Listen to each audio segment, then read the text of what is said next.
Hey, hi. So here's the remaining 15 of how to boost your self-confidence, okay? So the 11th one is speak slowly. Okay, this has really worked wonders for me, especially when I'm making a sale. I've realized that, I get my voice increases and probably I speak faster. And then there were times when I've really slowed the pace down, people feel much more confident towards buying whatever that I was selling.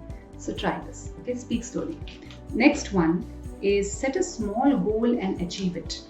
You don't have to have those big goals. Doing little steps every day towards a larger goal will help you go in the right direction. So set those small goals every day to achieve it. Okay, then the other thing is change a small habit. If you have a resistance towards something that you have not been able to change all the time, all these years, change it a little in little ways. Like, for example, if you have to get up early in the morning at 6 and you end up getting by 5:45, 15 minutes earlier, that's a good step. But it's a small and a change that you have made towards changing your habit. The next one is stand tall. This is basically your posture, your tone, the words that you use, the way you stand, the power pose. One of my mentors, Blair Singer, used to always say, stand tall, keep your spine erect, and that posture of yours really matters. So it makes you feel that you're larger than you probably really, even, your height or weight or nothing matters, but the way you stand tall. Okay, so that's the other thing. Increase competence. The only way, which is the next point, the only way you increase competence is by having it, right? So you need to make that effort to either read or gain knowledge and then share. So this is a beautiful thing that my digital mentor says, that learn, do, teach. One of the ways of increasing competence is learn it, do it, and start teaching it, and sort of it just gets embedded in your system. So the next one is focus on solutions. If you keep saying that this is something that I can't do, it sort of wires your brain in that direction. So start looking for solutions with an approach towards finding solutions. Not that you should not look at problems. Look at the problems with a solution-centric approach. You can dig into it, but not to tell yourself, so this is how I am and I can't do it, but look at solutions that you can get for yourself. Smile is the next one. This is so simple, but we forget when we're trying to do so many things in our life. Smiling takes the precedence, isn't it? So if you can just make that effort to smile, just as our children do all the time, just laugh it out or smile. It'll actually help build your confidence, okay? Next simple one is volunteer. Volunteering actually helps you to feel very good about yourself because you're doing it for someone else. You're not doing it for yourself. And the moment you start taking those steps of volunteering for someone else, it makes you feel good. And the moment you feel good, you feel confident, right? So simple. So volunteer, okay?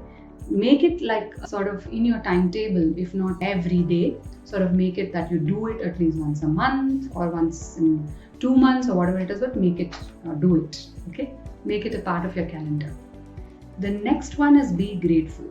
Sort of research that I've done around this on how gratitude really helps. And in fact, it helps produce chemicals in your body, which helps you. So being grateful is not only for the sake of being grateful, it's going to help you as an individual. So go ahead and be grateful to the people who've helped you throughout in your life. Okay. The next one is exercise. This is always there in every list. We cannot do away with that. So this helps you feel fitter. It helps you do away with unnecessary thoughts. It helps you feel good at the end of the workout. So we just need to make it as even those little 15-20 minutes of walking that you might do, you don't have to do a vigorous or a rigorous kind of a workout. 15-20 minutes of walking, if you just do it even after, say, dinner, or just go out for 15 minutes and come back, it'll help you. So exercise, okay? Then empower yourself by increasing your knowledge, okay? That's of course need to have it in your planning of either seeing a video or reading a book or whatever it is on a regular basis, okay? So have that in your calendar planning, that knowledge, you gain that knowledge and you also start sharing that knowledge, okay? Do something that you've been procrastinating on. This will give you the big boost on your self-confidence, right? Start off doing that thing that you feel you've postponed every single day. Just one day, today, you can decide that I'm going to do it. Okay, and then you'll see that, oh, wow, it's so simple and I've been procrastinating. That'll boost your confidence. The next one is get active. It's better to do something than nothing. While there are other schools of thought that, you need to perfect it and only do it, get active by research, doing certain things that'll help you to reach the direction that you want to, right? So take those steps. Do get active in sort of pursuing what you need to do in terms of tasks, in terms of research, in whatever way that you want, but be or get active. The 24th point is work on small things. This I've already told earlier, that it's always good to take those small steps every single day. So suppose you get up in the morning thinking that, oh, I'm feeling a little tired, I probably won't go exercise. So it's up to you to sort of decide whether you want to totally stop exercise that day, or you go and do 10 minutes and come back. Still you've done something. So it's a small thing, but you've still done it. Rather than feeling that, oh, I didn't do it today, you still have done something, right? So do work on those small things. So it's an example, and it can sort of be anything that you do in your life, right? The last and the final thing is clear your desk. This is something my digital mentor also would actually point out, so that's Rajshekar, about, and I've talked about this in other videos too, that one is the physical space, which will automatically help you clear your mental space. And nowadays, the physical space is also linked to your digital space, which Sid's, my mentor, actually talks about unroll.me, which you can use to clear your space. This helps immensely in clearing your mind and therefore taking your actions towards whatever that you need to, which is a part of your goal.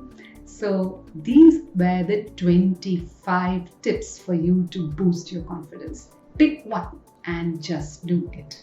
And look at what Walt Disney said. It's a wonderful quote that I end with. Walt Disney talks about who knows how one reaches one's dream, but he sort of brings it in the 4 C's, which is curiosity, confidence, courage, constancy. Let's go get it. And if you like this video, please don't forget to subscribe and like it. And please do put in your comments there and join my WhatsApp class for Discover the Superwoman in You in just 3 days, and join my other levels too. Thank you. Take care. Bye-bye.